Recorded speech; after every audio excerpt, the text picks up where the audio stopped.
episode, I asked Josh Turek. He's made some amazing shit on Instagram and TikTok. Like a lot of people might recognize him as the hard hat, safety hat, red hat poet. That went massively viral back in 2020, 2021. So even sent to me a few times, and I had to bookmark it. I thought, this guy knows what he's doing. This guy knows what he's saying. I even think that's when I learned how to actually bookmark something. I think it was one of the first things I've ever bookmarked. But I've always loved his style it's something somewhere between comedy and poetry. And it's something that we've sort of run parallel in some ways. We're kind of similar but different. We're doing our own thing, but sort of borrow from the same old timeless sort of genres of comedy and genre, and mix them comedy and poetry and mix them together in our own weird ass ways. And I love his stuff, so I sent him some questions, and he's answered them. And this is him answering the questions, and I'll answer the same questions at the end. So this is a bit of an extra long podcast. Hey Darby, thank you for having me on your excellent podcast. It's an honor to be joining you here, and I'm going to answer these questions that you wrote for me. So without further ado, when I was 8 years old, I wanted to be a professional baseball player. That didn't pan out. I hurt my arm because I threw too many curveballs when I was a kid, but my brother ended up becoming a professional baseball player, but then he quit to be a writer anyway. So, we all end up in this little bowl, in this little cesspool of writing, if it's what we were born to do, no matter our abilities. So I thank my brother for proving that theorem. Did I start writing or performing or both? So I grew up in LA. I'm a failed child actor. My mom got me into it way too young. I was going on auditions for Disney series and all kinds of stuff like that. I didn't book anything significant except a George Foreman grill commercial. And so then, as you do as a failed actor, you start writing scripts. Matt Damon and Ben Affleck sort of mainstreamed that for me with Good Will Hunting. So I was like, okay, I'm going to write movies. And then I started trying to do that, and it was a lot of fun. But all the while, I was always writing poems and songs, and it was how I expressed myself. I've always been a big reader, as you know, from doing my book podcast and the conversations we've had. And writing is just how I lay it all out and try to figure it out or remain confused. Yeah, I think I found my voice by failing at everything. That might be sort of a cliche, but it's really true. It's all those dead ends are gifts if you use them to self-explore and interrogate this existence. And humility, being humbled by life, brings you closer to life, in my opinion. And then the attitude you take your bumps and bruises with, whether it be in the marketplace or just merely physically existing, finding your voice is, to me, it's like that analogy of a sculptor starts with a big block of marble and then they chisel down to who they are. And I think all the pain and experience and pleasure and joy, that's the chisel, and that brings us to ourselves. And curiosity, I think, is number one. Are you interested in people or circumstances or just expressing something or listening? I think listening is undervalued, but super important. The first bit of mine that found a wider audience was during the pandemic. I decided to take a poetry class at a city college. It was an online course, but I had to go pick up my book at the college, and I was feeling pretty down and out that day, wandering around, and was thinking about how my mom was still trying to get me to live with her, even though I was 35 years old. So I made a quick little video of that, and it found people. And suddenly I was like, oh, okay, yeah, no, people do sort of get my voice. It was on TikTok, too, right when TikTok was really sort of pushing creative people out to the world before the whole pay for play and corporations got wise to it. So it was kind of just a lucky attempt, and it made me feel good. It was kind of a moment in my life where I was like, man, do I go back to school, or what do I do here? And so it was kind of nice just to have my voice appreciated, even my sense of humor. My routine is always dreaming up ideas, wake up in the morning, write down my dreams if they stick. There's usually current preoccupations, and you start building and exploring those. Remaining curious, reading. But yeah, my routine to dream up ideas, sit down and write. Free writing has helped me a lot. I've gotten sick of so many other devices to be creative, but when you free write, even if nothing you put down is good that day, it gets the clutter out so that maybe something cool can arrive. You and I have talked about keeping your antennas out and all the rest of it, and I feel like free writing sort of helps with that. And then God bless that spark of inspiration when it just shows up and says, hey, can you do something with me? A little turn of phrase, or crooked thought, or something that you've been turning over for years that finally lands on the right sort of moment to do something with it. Any new characters? I got to start working on some characters. People like it when I do characters. I just forget. And some part of me doesn't think I'm that good at them, but I got to get over that. So yeah, I'll work on some new characters. I think I mentioned one to you. I got to go dig up what I wanted to do again.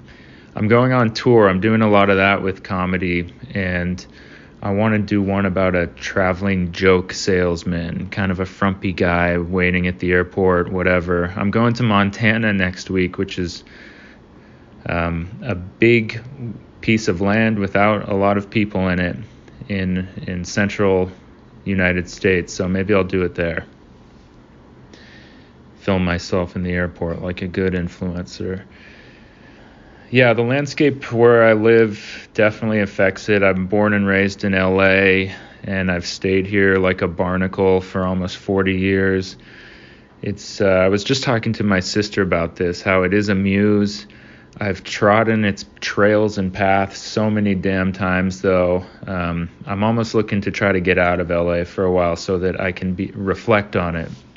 Leave LA just to find more reasons to make it my muse. Definitely.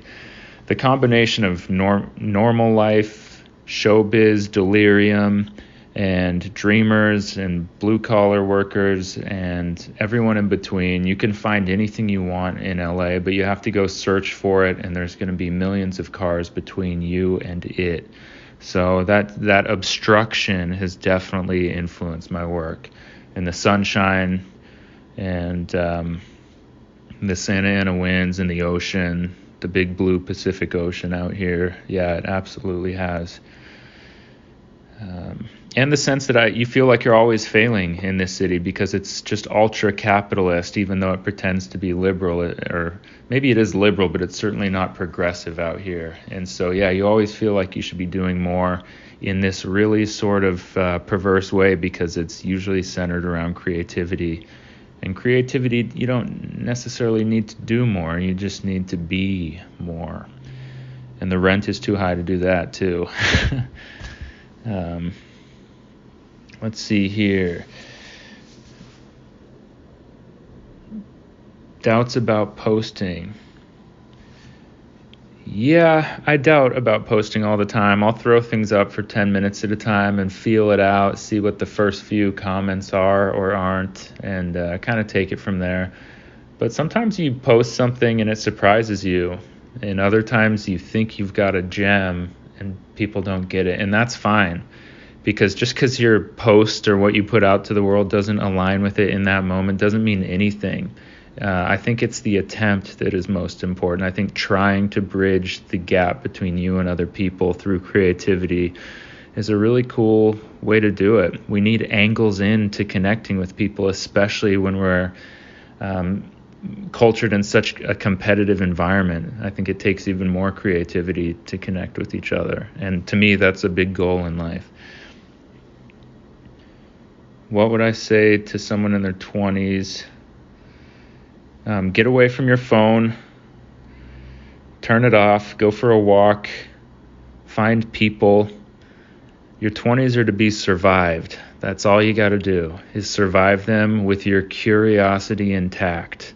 If you can do that and remain physically healthy, life is full of a lot of, profound moments and gifts. And hopefully you're giving gifts and receiving them. And you don't let it get you too jaded. And if you do let it get you jaded, try to have a sense of humor about that. It's a lot more tolerable. Thank you, Darby. You're the man. Sorry it took so long to do this. I've just been touring, starting to do that with my comedy, and been busy and jet lagged. So anyway, hope we talk soon, and thanks for giving me the chance to appear on your excellent podcast. All right. When I was 8 years old, I wanted to make books. It's kind of a bit boring in a way, but we got to make little photocopied handmade books of our stories. So I wrote a dream, and made it into a little stapled and photocopied book with a little picture I drew on the front. And for me, it was amazing because I got to hold my dream as a physical object in this reality, and I thought, this is amazing. You can't believe you can hold a dream in this waking reality. It's fucking nuts. I guess I found my voice by trying all the things that I felt attracted to in that moment. And perhaps it took me 30 years to sort of walk or write my way into it, by trying comedy in my 20s, poetry in my 30s, almost essayist kind of writing here and there that I've always loved. I love essays. It's weird. And I've sort of ended up blurring them all together by accident, and they've just turned into this whatever I'm doing now. As they say, the dog doesn't question how it wags its tail, otherwise it has no idea. Otherwise it loses it. It forgets what it's doing.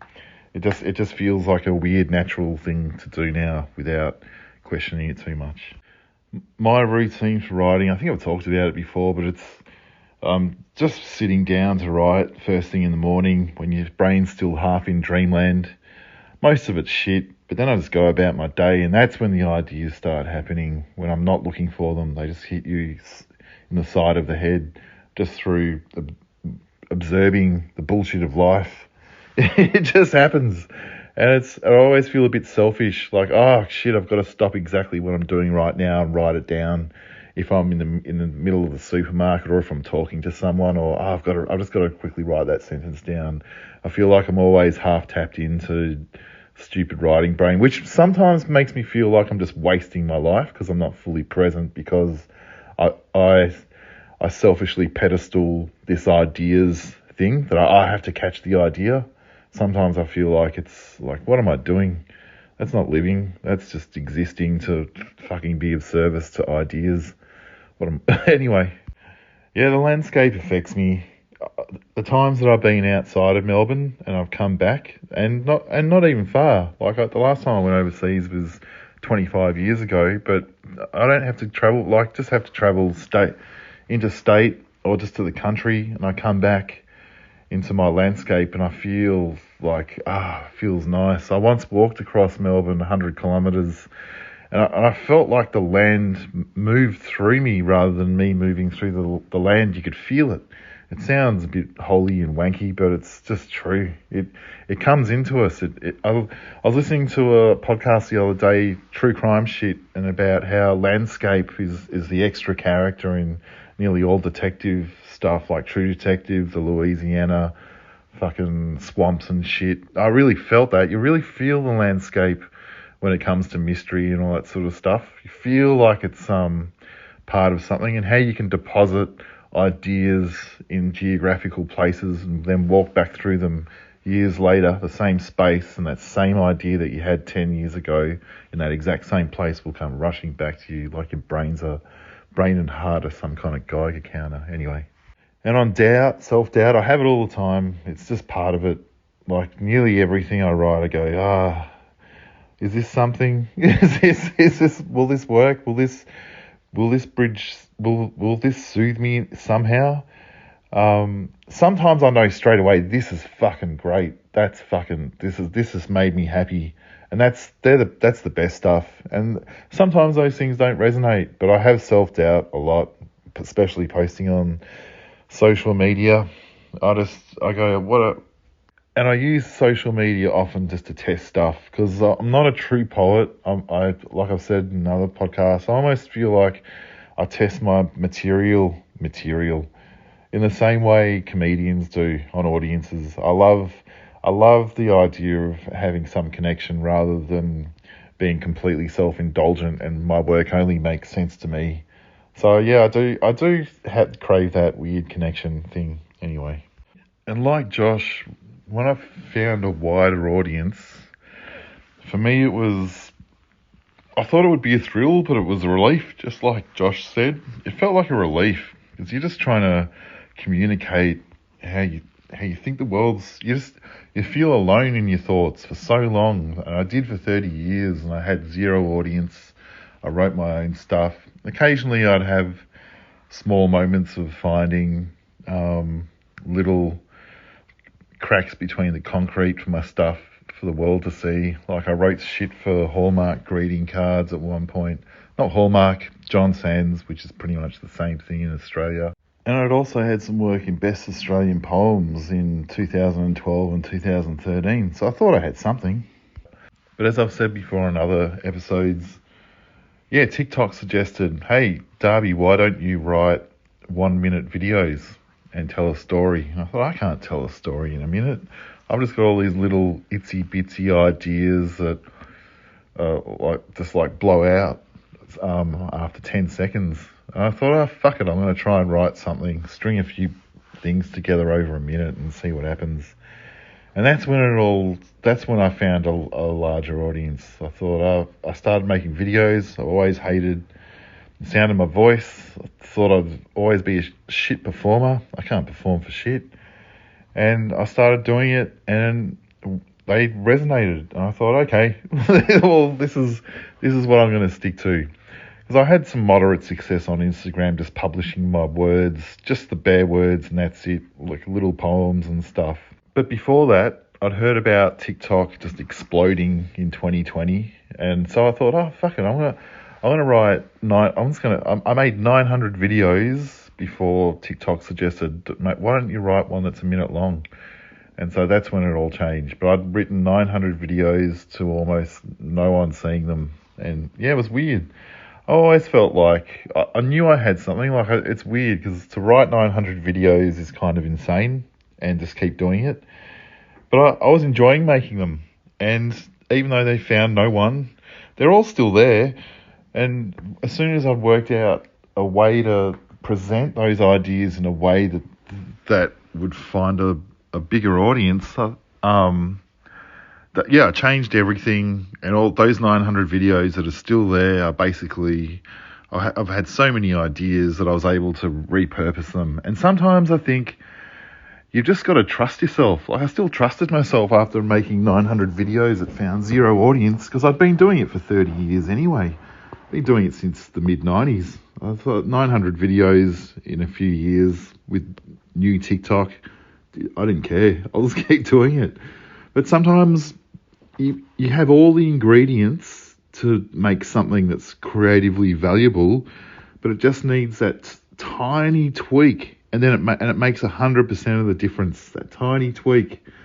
So I was old enough to know that I had the ingredients, and so that's why I felt like, fuck it, 900 videos, just keep going.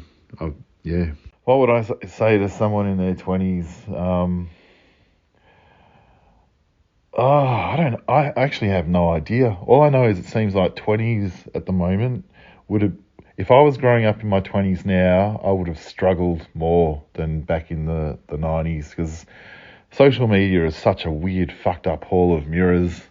You're struggling to work out identity and who you are in the first place in your 20s, let alone have so many buffet of crazy hall of mirrors shit thrown at you. Try this, try this, try this.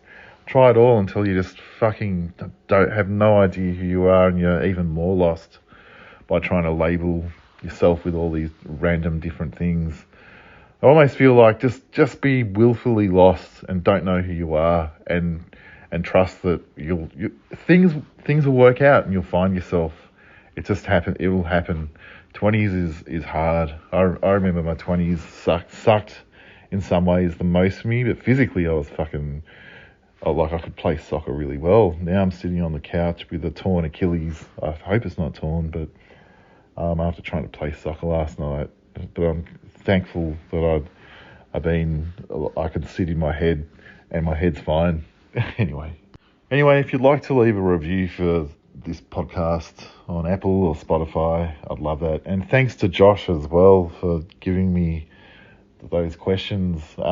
Check out his stuff on Instagram or TikTok.